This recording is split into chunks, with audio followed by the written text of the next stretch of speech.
Bem-vindos de volta! Como eu sempre digo, ao nosso estudo do livro de Provérbios, nós estamos no capítulo 3 e nós vamos em frente, vamos ler. Vamos começar no versículo 1 e vamos ler até o versículo 10. Filho meu, não te esqueças dos meus ensinos e o teu coração guarde os meus mandamentos, porque eles aumentarão os teus dias e te acrescentarão anos de vida e paz. Não te desampare a benignidade e a fidelidade. Atas ao pescoço, escreve-as na tábua do teu coração, e acharás graça e boa compreensão diante de Deus e dos homens. Confia no Senhor de todo o teu coração e não te estribes no teu próprio entendimento. Reconhece-o em todos os teus caminhos e ele endireitará as tuas veredas. Não seja sábio aos teus próprios olhos, teme ao Senhor e aparta-te do mal. Será isto saúde para o teu corpo e refrigério para os teus ossos. Honra ao Senhor com os teus bens e com as primícias de toda a tua renda, e se encherão fartamente os teus celeiros, e transbordarão de vinho os teus lagares. Agora vamos olhar os versículos 9 e 10. Deixa eu ler de novo. Honra ao Senhor com os teus bens e com as primícias de toda a tua renda, e se encherão fartamente os teus celeiros, e transbordarão de vinho os teus lagares. Agora, como sempre, quando estudamos um texto, precisamos estudá-lo no contexto. E se você voltar ao versículo 5, confie no Senhor de todo o teu coração e não te estribes no teu próprio entendimento. Então, no versículo 6, reconheça-o em todos os teus caminhos, e ele endireitará as tuas veredas. E no versículo 7, não seja sábio aos teus próprios olhos. Então, quando ele fala sobre honrar o Senhor através da nossa doação, através do nosso retorno, uma parte do que ele nos deu, de como ele nos prosperou, agora, isso aqui está muito ligado a confiar. Confiar. E você sabe, uma das coisas que mais revela o coração de uma pessoa, e nós vamos ver isso, é assim, como eles lidam com o dinheiro. E o dinheiro, ele é extremamente importante no mundo. Trabalhamos duro por causa de dinheiro, por riqueza. E em seguida, simplesmente devolvê-lo. É um ato de adoração, mas é um ato de adoração que brota de confiar no Senhor. Confiar nele. Ok. Então vamos apenas passar por algumas notas aqui, vamos conversar e queremos, de fato, ter certeza de que mantemos um equilíbrio aqui.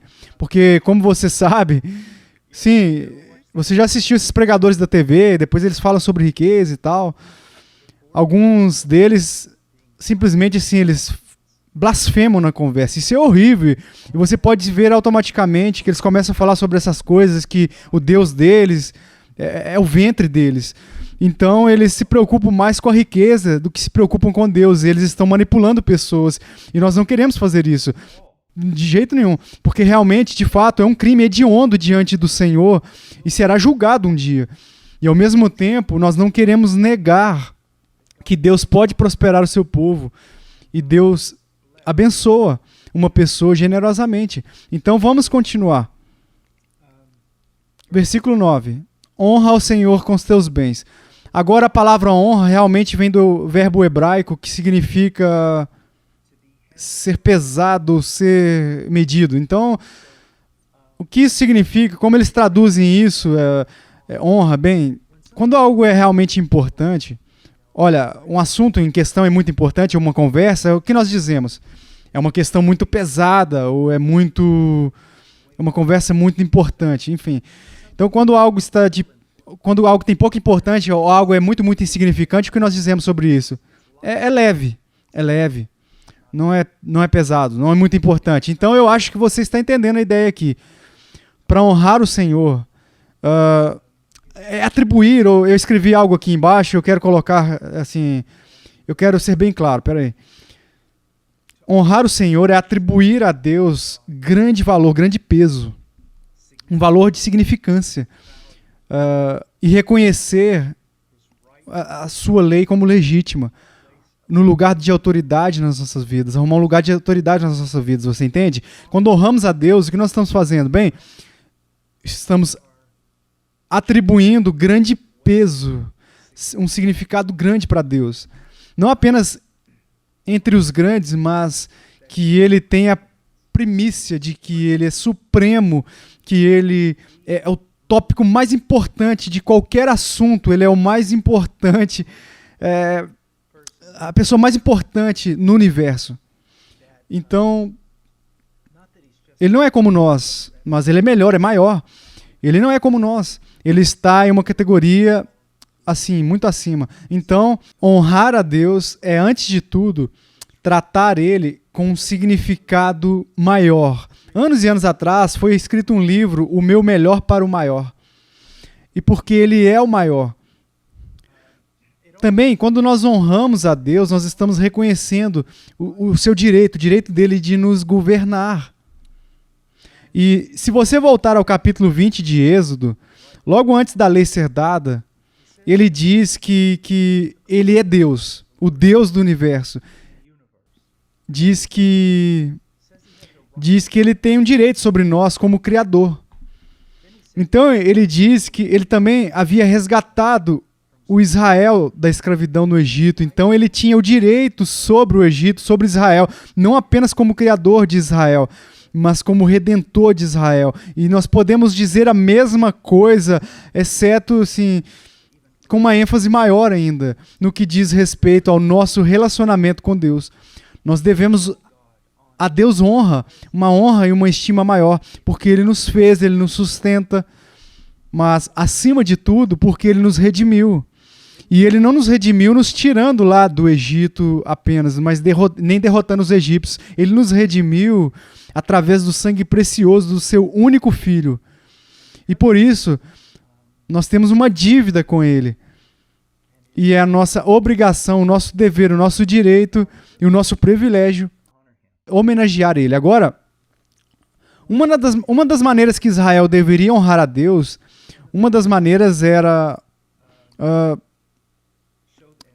demonstrando a sua estima por Deus, reconhecendo que Ele estava sobre eles, prestando homenagem a Ele. E nós devemos fazer a mesma coisa. Nós devemos honrar a Deus com as nossas primícias, devemos honrar a Deus. Isso é um ato de adoração. O dinheiro que nós ganhamos, a renda assim, que nós ganhamos, nós devemos honrar a Ele. Mas eu quero que vocês vejam algo aqui.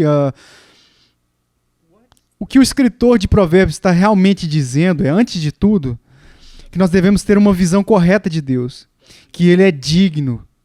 Segundo, que quando nós doamos a Deus parte das nossas finanças, nós estamos reconhecendo o direito dele de nos governar sobre nós como rei. E nós estamos honrando ele e adorando ele como rei. Agora, diz para honrar o Senhor com as primícias de toda a nossa renda. Agora, obviamente, Israel era basicamente uma sociedade de agricultores. Criavam ovelhas, cabras, plantavam grãos. Eles eram agricultores. E é por isso que diz aqui produzir, lá na tradução dele. Agora, a menos que você seja agricultor, estará honrando o Senhor com a sua renda, a primícia da sua renda. E ouça, jovem, quando os meus filhos começaram a trabalhar, não para mim, porque se eles trabalhassem para mim, eu não ia pagar eles comeram na minha casa, eles dormiram na minha casa o suficiente, e eu comprei roupas para eles, então quando eles trabalharam para mim, não foram pagos. Mas quando eles tinham 14 anos, eles começaram a trabalhar nos locais assim, de construção, pegando martelo, fazendo essas coisas assim. E desde o início eles foram ensinados o quê? Que deviam honrar o Senhor com a renda deles, a primícia. Agora, a ideia é que nós devemos a Deus a preeminência nas nossas vidas, em todos os assuntos da nossa vida. Então, quando dizemos que devemos honrar o Senhor com a nossa renda, estamos dizendo que Ele deveria ser o primeiro lugar nesse assunto, mas não com a exclusão de qualquer outro assunto da nossa vida. Em todos os aspectos da nossa vida, em tudo que nós fazemos, em tudo que nós somos, nós devemos honrar o Senhor. Agora, você honra o Senhor? Eu quero que você pense sobre isso. Você honra o Senhor? Deixa eu colocar, talvez de uma maneira mais comum. Qual lugar o Senhor está na sua lista? Quarto? Quinto? Segundo? Primeiro? Onde que Deus aparece na sua lista? Ele é proeminente, ele toma o primeiro lugar, assume o primeiro lugar. Deixa eu lhe fazer algumas perguntas. Ele está em primeiro lugar quando você está pensando sobre o que você vai fazer com o seu dinheiro? Ele está? Porque diz, olha o que diz. Honra o Senhor com os teus bens e com as primícias de toda a tua renda. Vem em primeiro lugar.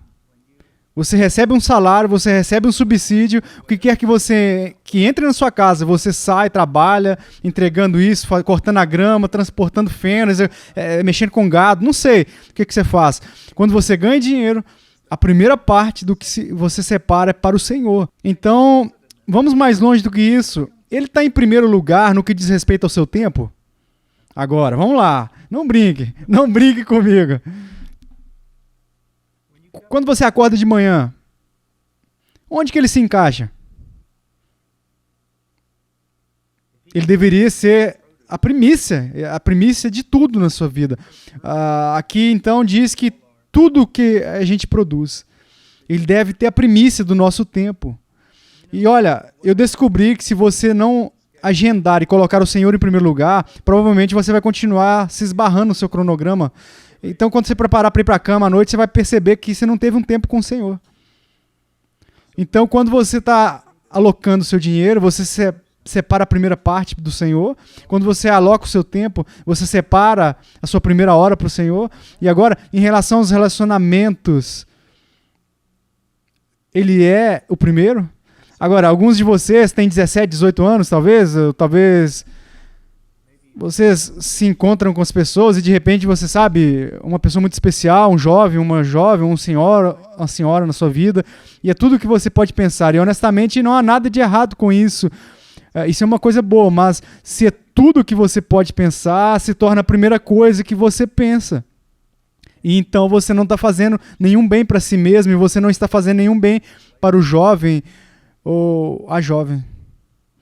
É muito, muito importante perceber algo aqui. Por exemplo, o relacionamento mais próximo que eu tenho com um ser humano neste planeta não é com os meus filhos, é com a minha esposa. E ela deve ter precedência, mesmo acima dos meus filhos. Mas meu relacionamento com o Senhor tem precedência, até mesmo sobre ela. Vocês estão entendendo? Eu tenho um ministério, eu tenho muitas obrigações, eu cuido dos missionários todos os dias e coisas assim. E eu tenho que viajar para pregar, mas isso não deve ter ser preeminente sobre o meu relacionamento pessoal com o Senhor. Você está entendendo? Então, quando nós falamos em honrar o Senhor com nossos bens, isso é apenas uma parte da nossa vida. Precisamos honrar Ele em todas as áreas. E nós poderíamos continuar assim, você honra o Senhor com seus olhos? Você está fixo, o seu propósito, o seu objetivo, você sabe, sua beleza, o esplendor dele está nos seus olhos, você honra ele com a sua boca. Deixa eu fazer uma pergunta, isso é algo que eu pergunto aos meus filhos o tempo todo. Quanto tempo durante a semana você passa conversando com alguém a respeito de Deus? E eu não quero dizer necessariamente fazer um evangelismo, mas quando você está com outros jovens na igreja, você também professa ser cristão, do que vocês falam? Deus tem o primeiro lugar na conversa de vocês? Agora eu quero que vocês entendam algo, crianças. Olha, todos nós falamos sobre muitas coisas porque temos muitos interesses, não há absolutamente nada errado com isso. Muitos dos caras que trabalham na Hot Cry, eles são caçadores e quando outubro chega, é uma temporada aberta para isso, então eles falam muito sobre isso, sobre caça. E eu não vejo problema nisso, mas seja honesto com as suas conversas.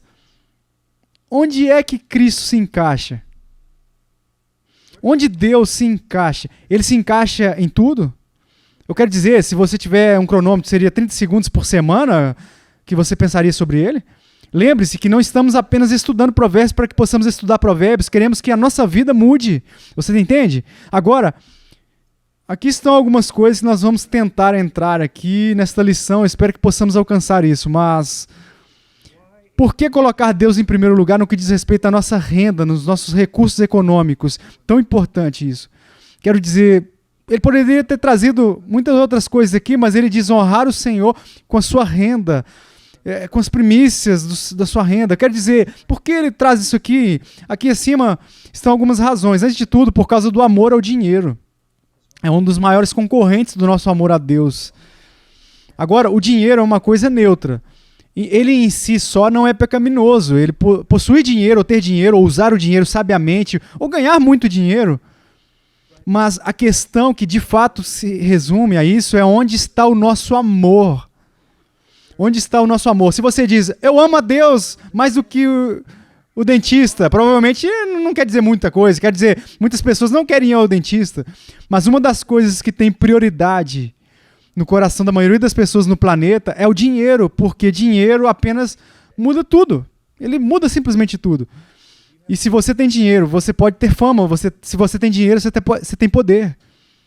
Se você tiver dinheiro, você pode fazer muitas coisas, cumprir muitas luxúrias e desejos do seu coração. Então, dinheiro, as pessoas desejam, quando eles desejam ele em primeiro lugar. Quando você compara o seu amor por Deus e o seu desejo por dinheiro, de fato, permite ver quanto destaque ou preeminência Deus tem na sua vida. Então, uma das razões pelas quais acredito que ele fala sobre dinheiro aqui é porque o amor ao dinheiro é um dos maiores concorrentes ao nosso amor a Deus. Em segundo lugar, porque o nosso relacionamento com o dinheiro, da maneira como nós lidamos com o dinheiro, é um dos maiores indicadores do nosso relacionamento com Deus. O jeito que você lida com o dinheiro, o que você diz sobre dinheiro, o que você pensa sobre dinheiro, o que você faz com o seu dinheiro, é de fato uma maneira muito boa de entender o quão dedicado a Deus você é. E eu quero ir para Mateus capítulo 6 por um momento. Mateus capítulo 6. Mantenha aqui marcado aqui em Provérbios e vamos ver algo muito, muito importante.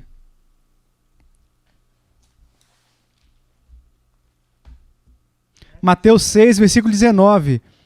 Não montoeis tesouro na terra, onde a traça e a ferrugem corrompem, onde os ladrões roubam. Então, agora, isso não está dizendo que você não deveria ter uma conta poupança ou uma conta para aposentadoria, você nunca deve deixar uma herança para seus filhos. Não é isso que está dizendo.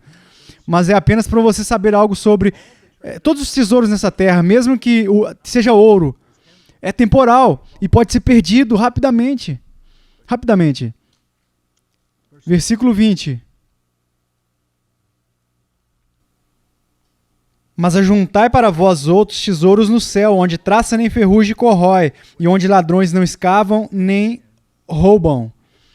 O único lugar onde os seus tesouros estão seguros é no céu. Agora, o que significa? Existe uma ofensa real, e com a qual o cristão, uma vez que nós somos verdadeiramente convertidos e estamos confiando em Cristo, a nossa posição diante de Deus é selada em Cristo, pela fé em Cristo. Existe uma questão real de como nós vamos viver nossa vida. Nós precisamos pensar em investimentos. Eu poderia pegar minha vida e investir qualquer talento que eu possa ter ou quaisquer recursos que eu possa ter investido para construir um grande tesouro aqui na Terra. Mas mesmo que ninguém nunca me roube e que seja sempre meu, ainda vai se separar de mim quando eu morrer. Como alguém disse, eu nunca vi um caminhão em movimento atrás de um carro funerário. Não, você não leva com você. E essa é a ideia aqui. Mas se eu vivo para o Senhor, e eu uso os meus recursos, os meus talentos para o Senhor, para a glória dele, para o benefício do povo de Deus, para propagar o evangelho por todo mundo, existe um sentido real em que eu estou colocando o meu tesouro no céu. Eu estou fazendo um investimento na eternidade. E eu penso sobre isso. Não se trata, esse missionário é tão humilde, ele pode não ser só humilde, mas pode ser inteligente e sábio, em vez de investir toda a vida dele em um tesouro que ele não pode manter. Ele está investindo a vida toda para construir um tesouro em outro lugar onde ele pode guardar por toda a eternidade. Foi Jimmy Oller que disse, o famoso missionário, que ele não era bobo por desistir do que ele não podia guardar para ganhar o que não podia perder. Do que foi encontrado na Bíblia. Ele foi um jovem martirizado na América do Sul. Pense sobre isso. Ele tinha talento, ele era muito inteligente, ele era um atleta, enfim, tantas coisas que eles disseram que ele tinha uma personalidade maravilhosa. Ele tinha tantas coisas acontecendo para ele, assim, mas ele escolheu desistir do mundo. E ele morreu por isso. Brevemente. Foi um missionário por muito tempo, mas o seu tesouro agora está no céu. Então, aqui está a coisa. Jovem, apenas do lado daqui, homens e mulheres jovens. Não é que eu não estou pensando em tesouro. Eu penso, só estou pensando sobre onde eu estou colocando ele. Não é que, olha, missionários e pessoas assim como são como você, sabe, monges que não se importam com nada. Não, nos importamos sim, e é exatamente o que nós vamos fazer, colocar onde nós queremos, um tesouro aqui, que nós perdemos aqui, trocamos por um tesouro, colocamos lá, que nós não podemos perder. Agora vamos lá, é tudo sobre investimento, sábios? Não, não é, pense bem. Vamos continuar. 21. Porque onde está o seu tesouro, ali está o seu coração. Onde está o seu tesouro? Porque onde está o teu tesouro, está o teu coração. E aqui está algo novamente. De novo, eu sou a favor de conversas maravilhosas sobre uma infinidade de assuntos, mas geralmente a coisa que a pessoa mais se importa é o que elas mais falam. Quero dizer, um jovem, por exemplo, conhece uma jovem e ele pensa que isso é tudo que ele deve falar. Ou caras que adoram caçar durante a temporada de caça e eles acham que tudo que eles devem falar é isso. Quanto você fala de Cristo? Quanto você fala sobre a glória dele? Quanto você fala sobre desejar vê-lo? Sim, eu penso em tesouro no céu, eu realmente não sei o que significa, mas eu penso nisso. Meu verdadeiro tesouro está no céu. E esta é a perfeita comunhão, sem obstáculos, com Deus, através de Jesus Cristo, meu Senhor. Agora, isso sai na sua conversa? Você fala muito sobre Jesus? Você deseja ver Ele? Você deseja estar com Ele? Você olha para esta sua jornada nessa terra como apenas uma peregrinação? Se sim, você quer desfrutar, quer rir, amar, experimentar muitas coisas, que não há nada de errado com isso, mas você ainda percebe que é uma peregrinação e você está indo para outro lugar, onde seu verdadeiro amor é encontrado. E você está vivendo dessa maneira, para construir um tesouro lá, ou para construir um tesouro aqui. Que tal? Ok, vamos continuar.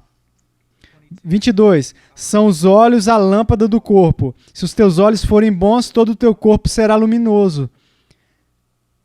Se, porém, os teus olhos forem maus, todo o seu corpo estará em trevas. Portanto, caso a luz que em ti há sejam trevas, que grandes trevas serão. Um verso muito difícil. Mesmo algum dos maiores comentaristas reconhece o quão difícil ele é. Mas eu acho que isso...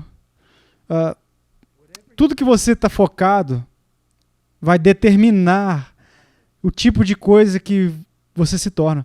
Se os seus olhos estão focados na eternidade, se eles estão focados em Cristo, se eles estão focados no reino, no serviço ao reino, então isso tem um jeito assim de entrar em você, impactar tudo na sua vida, que direciona tudo na sua vida em direção a esse objetivo. Mas se o seu desejo, se os seus olhos se baseiam na riqueza, no dinheiro e na facilidade nesta vida, ou seja o que for neste mundo que ele possa te oferecer, se isso tem uma influência corrupta, é meio que apenas assim, comendo você de dentro para fora, apenas escuridão. E ele diz no versículo 24, ninguém pode servir a dois senhores, porque ou há de aborrecer-se de um e amar o outro, ou se devotará a um e desprezará o outro. Não podeis servir a Deus e as riquezas. Você não pode.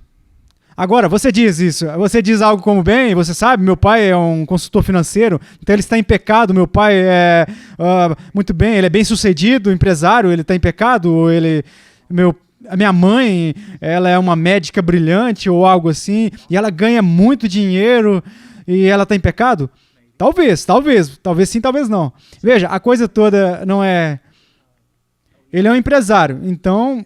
ele está em pecado. A questão é, ele é um homem de negócios, mas pelo que é para a glória de Deus ou para a riqueza própria, para usar para si próprio?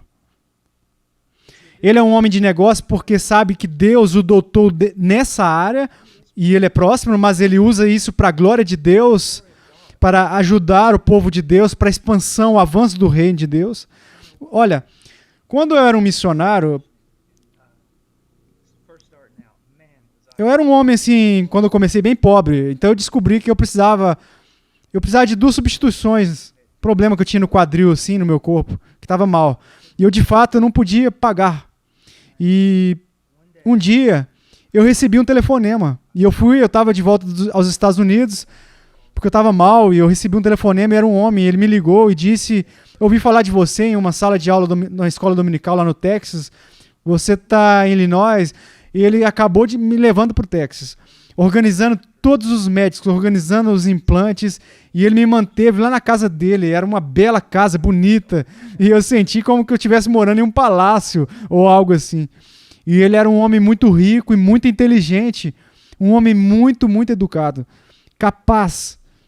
Ele foi incrível. E eu era um missionário que, assim, muitas vezes eu ficava em uma barraca. E eu era mais espiritual do que ele por isso? Absolutamente não. Absolutamente não. Ele simplesmente recebeu um chamado diferente, isso é tudo. Ele foi chamado para executar naquele círculo. Então, e ele fez muito dinheiro. E fez bem. Alcançou muitas pessoas e ajudou pessoas como eu. E ele ainda faz isso. Nós somos, assim, apenas com chamados diferentes. Olha, Paulo o apóstolo era pobre, já Abraão não era pobre. Mas ambos eram homens de Deus. E eles serviram ao propósito. Então, assim, a coisa não é tipo assim, ó, que se a pessoa é um banqueiro, se é um advogado, um médico, se a pessoa é mais espiritual porque ela é um missionário. Isso simplesmente não é verdade. Mas a quem muito é dado, muito será cobrado. Se o Senhor me ensinou muito sobre ele, é necessário que eu ensine mais ainda sobre ele. Se o Senhor concedeu a alguém a capacidade de ganhar dinheiro e de gerenciar as coisas e tudo, eles também têm a responsabilidade de gerenciar, vocês entendem? Então tenha muito cuidado, jovem, como você julga. A chave real é o que a pessoa, qual o dono da pessoa, assim, como é que Deus permitiu ela servir no reino e como eles estão usando esses recursos para isso. E se um homem é chamado para viver em uma barraca, eu não moro mais em uma barraca, eu moro assim numa casa normal agora, mas se um homem é chamado para viver em uma tenda, numa barraca, e o outro homem vive em um bairro tipo grande assim, um não faz um mais espiritual do que o outro. Tenha muito cuidado quando você julga, muito cuidado. Ok, tendo dito isso, deixe-me ver onde nós estamos agora. Então, por que Deus fala sobre dinheiro aqui? E eu acho que uma das razões porque o amor ao dinheiro é um dos concorrentes ao nosso amor a Deus. Realmente. E ele diz, olha o que ele diz aqui muito claramente, você não pode servir a Deus e ao dinheiro. Deus ou Deus do dinheiro? Lembre-se que nós falamos de Elias. Se você quer seguir a Deus, segue. Se não quer, meu irmão, você está conchando entre 2 pensamentos do mesmo jeito. Aqui, se é Deus ou se é Deus do dinheiro. Ou se você está usando as suas habilidades que Deus te deu para ganhar riqueza e usando ela para a glória de Deus e o benefício do povo de Deus e a expansão do reino. Isso é de fato o que resume aqui. Agora, nós demoramos um pouco nisso e nós vamos ter que fazer outro estudo aqui porque eu quero falar sobre dinheiro e o amor ao dinheiro como a raiz de todos os males. E então eu também quero falar sobre as promessas de Deus para nós. E há promessas, não como os evangelistas da TV falam sobre muitas coisas. Eles não são evangelistas, eu não sei, que você chama eles pregadores da prosperidade, sei lá. Mas Deus promete abençoar o seu povo e na próxima lição falaremos um pouco sobre isso.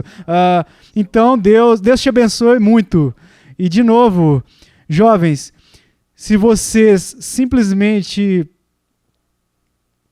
O meu único arrependimento não é que eu sirvo ao Senhor com muita devoção, é que eu não servir Ele com total devoção. Você não pode perder. Você simplesmente não pode perder, mesmo se você perder sua vida. E você pode. Você não pode perder, depositando sua confiança nele. Deus te abençoe. Até a próxima lição.